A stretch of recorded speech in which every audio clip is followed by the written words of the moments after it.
Hollywood, monsters are spawned from simple ingredients, like dental acrylic, foam latex, and oil-based clay. Today, a new star is brought to life by the imagination and ingenuity of special effects artists and technicians. It'll snarl, it'll blink, it'll basically act.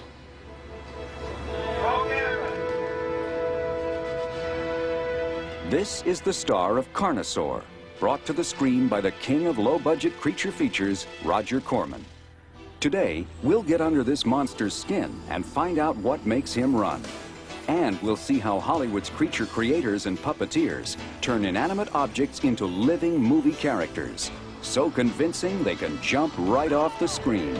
It's the latest recipe for today's movie magic.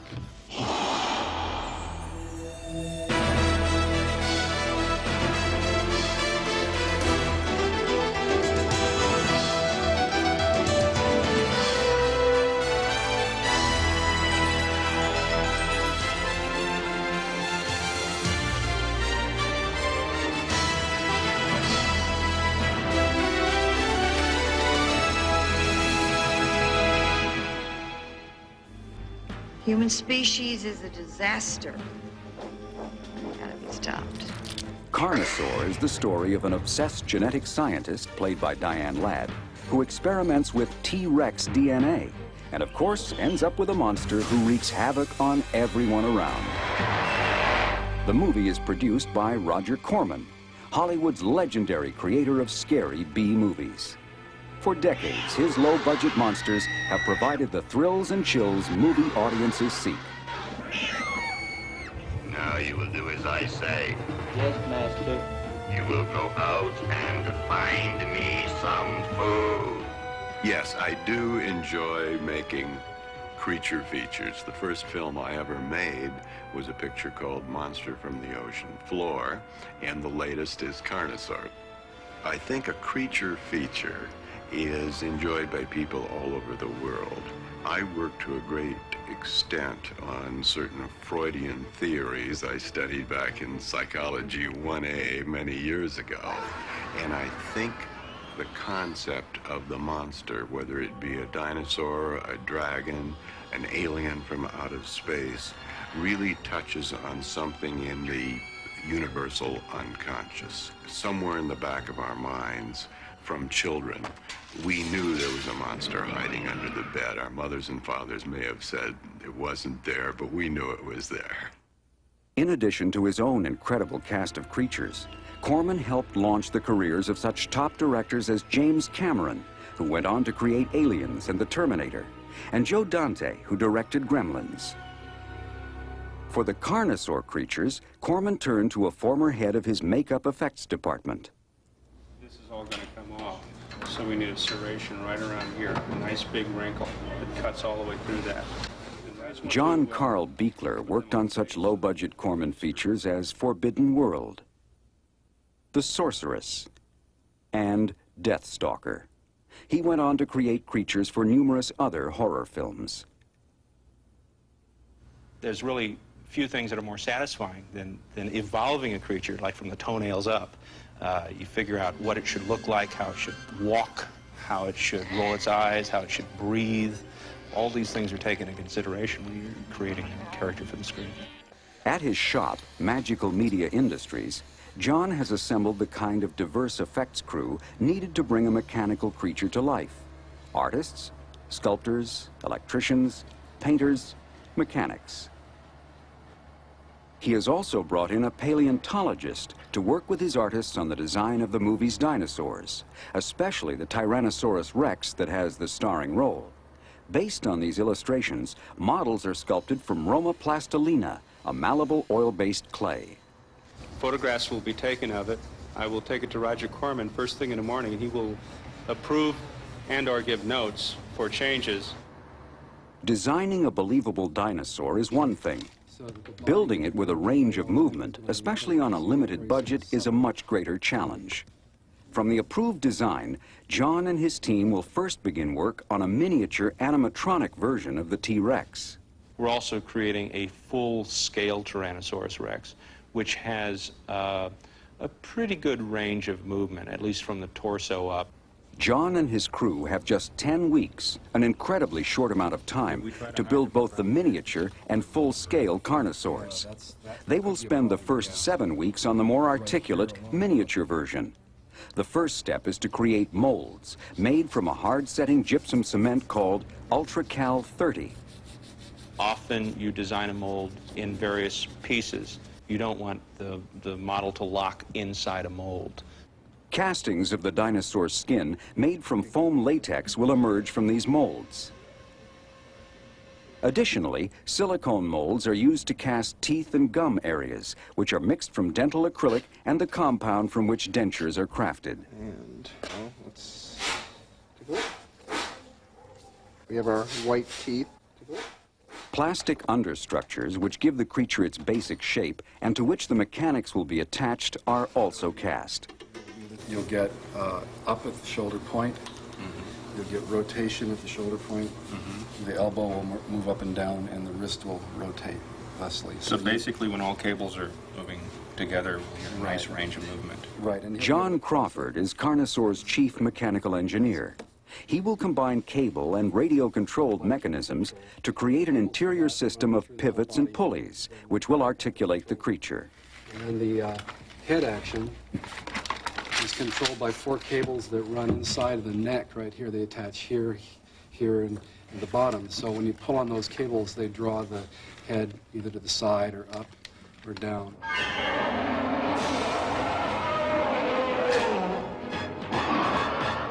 And the same thing happens again in segments back as you go through the body. So we have the head being able to turn this way while the neck is turning this way. So you can get S curves in this kind of motion.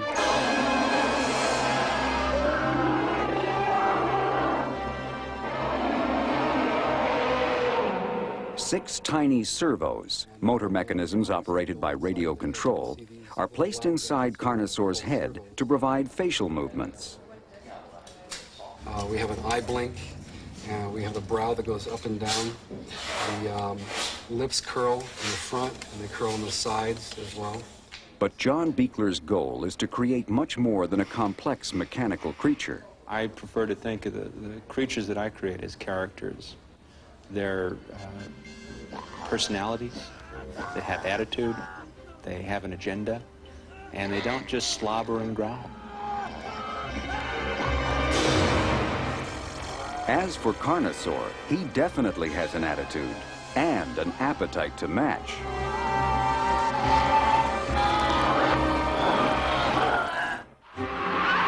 Beware, the creature from the haunted sea. While Roger Corman has mastered the art of creature creation on a low budget, special effects wizards have been building big-budget mechanical monsters since the beginning of film. As early as 1907, Edwin S. Porter commissioned this bird of prey for The Eagle's Nest. Created by set builder and artist Richard Murphy, the demonic eagle manipulated by piano wire fought actor D.W. Griffith on a studio cliff.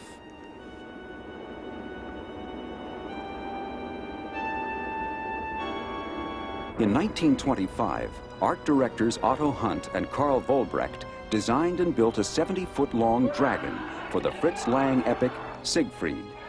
Operated by 17 technicians, some concealed inside the body, the dragon was able to move its tail and head, breathe fire, and when wounded by Siegfried's sword, even bleed.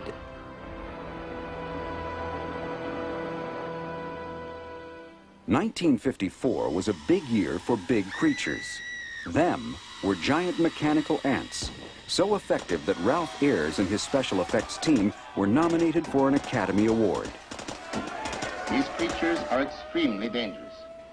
They have already killed a number of persons. Stay in your homes, I repeat. Stay in your homes.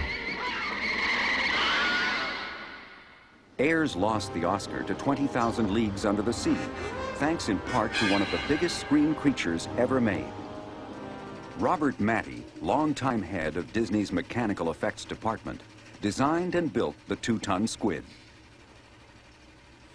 It took 30 men to operate the 40-foot-long tentacles, with hydraulics, compressed air, and electronics. 20 years after 20,000 Leagues, Mady was called on to create one of the cinema's scariest sea creatures. The hydraulically controlled jaws confirmed the timeless popularity of mechanical movie monsters. But no matter how well designed and built, a movie creature is finally brought to life by the skill of the puppeteer, or as is usually the case, a team of puppeteers. I worked on Aliens. I worked for Stan Winston at the time, and we had 14 people operating the Queen Alien. And I said, there's got to be a better way to integrate all this stuff so that fewer people are doing it. Rather than just being the eyes or just being the mouth, just being the ears or something, it is a much more holistic feel for a performer to have as much control over the puppet as possible. Rick Lazzarini is a creature creator and puppeteer. He flew Tinkerbell in Hook, created detailed, articulated puppets of the three witches in Hocus Pocus, and a facially controlled spirit for Ghostbusters 2. His largest creature was an 8-foot-tall buffalo for Radio Flyer. This thing weighed a ton, and so we had to carry it around on a huge camera crane or be able to pick it up from there and put it onto another rolling base to move it around the stage and make it appear that it was walking. With that kind of mass, you have to look past electronics and servo systems and look to hydraulic systems to move the bulk of its neck and its head. At his company, The Character Shop, Rick has developed some of the most advanced puppeteering technology in the world. I've got a pretty flexible face, and I can move my eyebrows independently. I've got my right brow operating the lower brows, and the left brow operating the uppers. Rick developed a type of telemetry suit he calls the Waldo. What I'm doing is sending electrical signals with potentiometers down the cable to a large box that is full of what we call Ziff cards. It was created by Stuart Ziff, who was a special effects designer. And this card is a little wonder card. It has controls here for gain, offset, and A and B limits.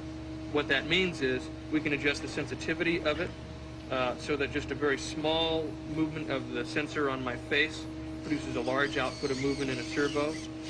We can adjust the centering of that movement, and we can say, all right, well, it moves too much to the left and limit that, or it moves too much to the right and limit that. The control box contains a power supply and 30 Ziff cards, enabling the puppeteer to control up to 30 discrete movements. So starting from the bottom up, I've got a lip in-out. I've got a jaw. We've got an upper lip movement. And in addition, my smile movements are actuating these little croissant things. Rick also uses radio-controlled PCM transmitters, which send out up to 9 digital signals. I've got blink movements. I've got left, right, up, down movements for the lower eyes. And then I've got side-to-side movements for the upper eyes. The key to, or the philosophy behind all the Waldo mechanisms that I do, or anytime I do a control mechanism, is to try to make it very analogous to what the puppeteer is doing, so that way the puppeteer can perform. The puppeteer's performance is the final link in a chain that started with the creature creator's imagination and continued with the skilled work of artists and technicians. The collaboration of the entire effects team brings the inanimate to life and movie magic to the screen.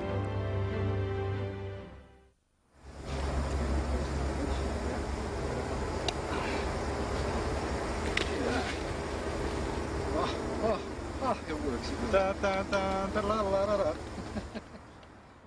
The Carnosaur effects team has been working for 7 weeks with one goal in mind: to create the most believable monster they can within the limitations of their small budget and time constraints.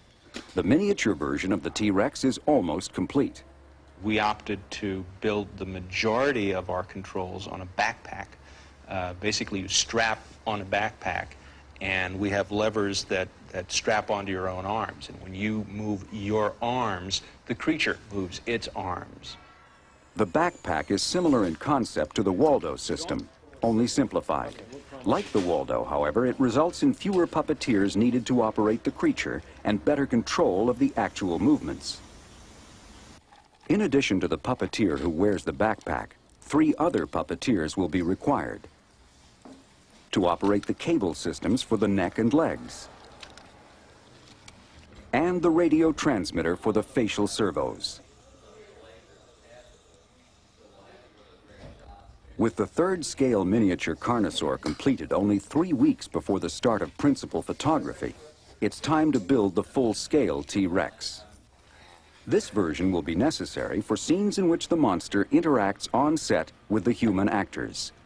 Give you an idea of the scale, the size of this foot compared to the leg over there.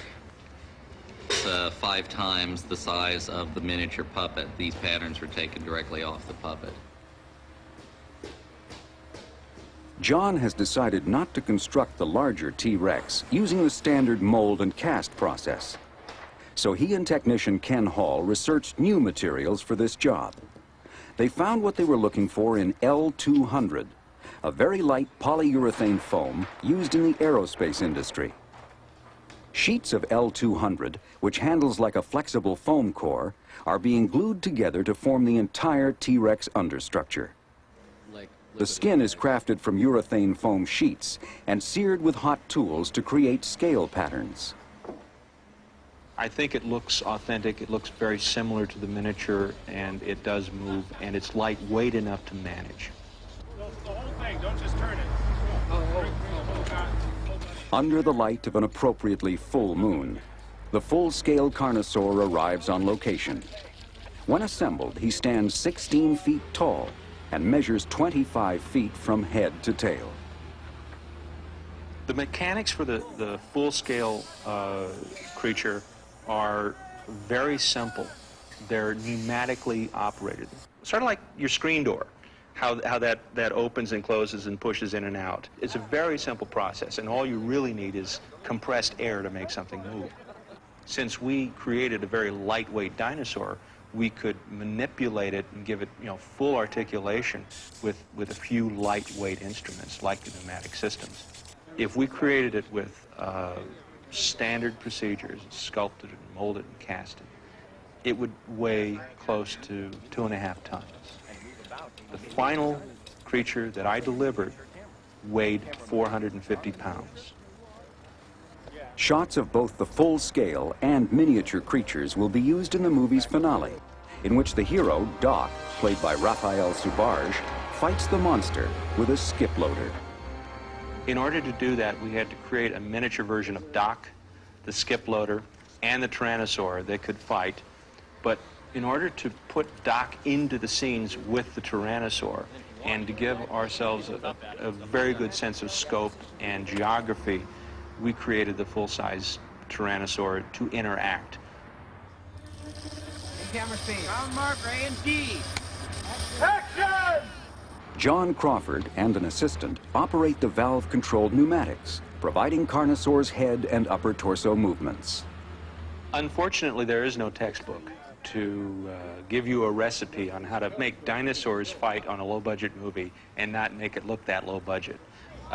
You have to pull out all the tricks and all your imagination to try to create the illusion of what the script indicates.